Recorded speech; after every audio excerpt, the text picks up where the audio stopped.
Moreover, Elihu answered, Do you think this to be your right, or do you say, My righteousness is more than God's, that you ask, What advantage will it be to you? What profit will I have more than if I had sinned? I will answer you and your companions with you. Look to the heavens and see. See the skies, which are higher than you. If you have sinned, what effect do you have against him? If your transgressions are multiplied, what do you do to him? If you are righteous, what do you give him? Or what does he receive from your hand? Your wickedness may hurt a man as you are, and your righteousness may profit a son of man. By reason of the multitude of oppressions they cry out. They cry for help by reason of the arm of the mighty.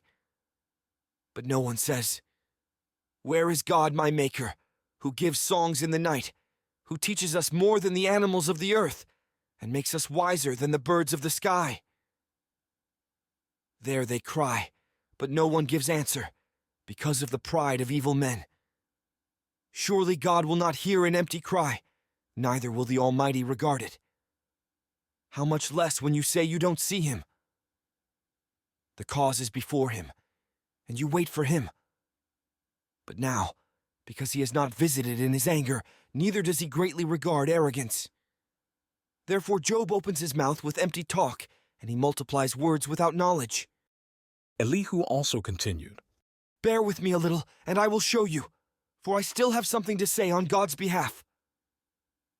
I will get my knowledge from afar, and will ascribe righteousness to my Maker. For truly, my words are not false. One who is perfect in knowledge is with you. Behold, God is mighty, and doesn't despise anyone. He is mighty in strength of understanding. He doesn't preserve the life of the wicked, but gives to the afflicted their right.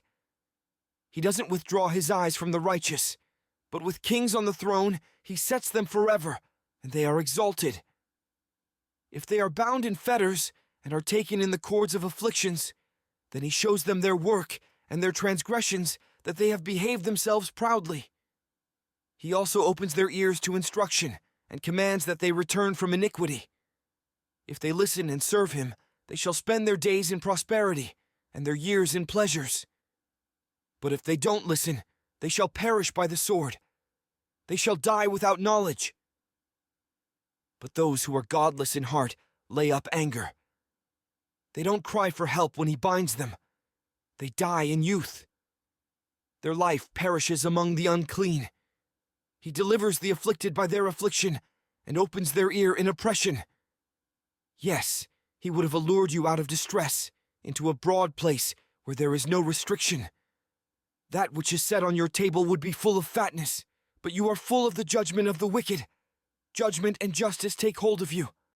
Don't let riches entice you to wrath, neither let the great size of a bribe turn you aside. Would your wealth sustain you in distress, or all the might of your strength? Don't desire the night when people are cut off in their place. Take heed, don't regard iniquity, for you have chosen this rather than affliction. Behold, God is exalted in his power. Who is a teacher like him? Who has prescribed his way for him? Or who can say, You have committed unrighteousness? Remember that you magnify his work, whereof men have sung. All men have looked thereon. Man sees it afar off. Behold, God is great, and we don't know him. The number of his years is unsearchable. For he draws up the drops of water, which distill in rain from his vapor, which the skies pour down, and which drop on man abundantly. Yes, can any understand the spreading of the clouds, and the thunderings of his pavilion? Behold, he spreads his light around him. He covers the bottom of the sea. For by these he judges the people. He gives food in abundance. He covers his hands with the lightning, and commands it to strike the mark. Its noise tells about him, and the livestock also concerning the storm that comes up. Yes, at this my heart trembles, and is moved out of its place. Hear, oh, hear the noise of his voice, the sound that goes out of his mouth. He sends it out under the whole sky, and his lightning to the ends of the earth. After it, a voice roars. He thunders with the voice of his majesty. He doesn't hold back anything when his voice is heard. God thunders marvelously with his voice. He does great things which we can't comprehend. For he says to the snow, "Fall on the earth," likewise to the shower of rain, and to the showers of his mighty rain. He seals up the hand of every man, that all men whom he has made may know it.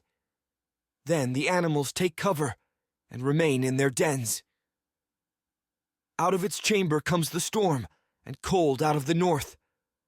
By the breath of God, ice is given, and the breadth of the waters is frozen.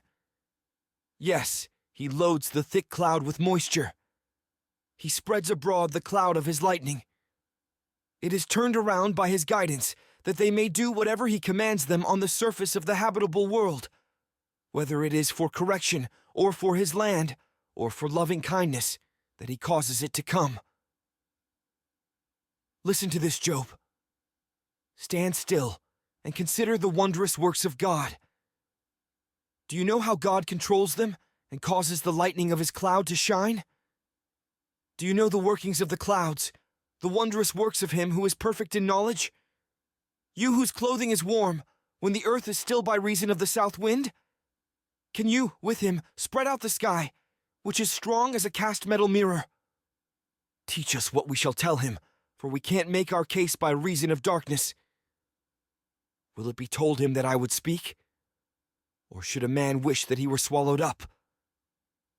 Now men don't see the light which is bright in the skies, but the wind passes and clears them. Out of the north comes golden splendor. With God his awesome majesty, we can't reach the Almighty. He is exalted in power.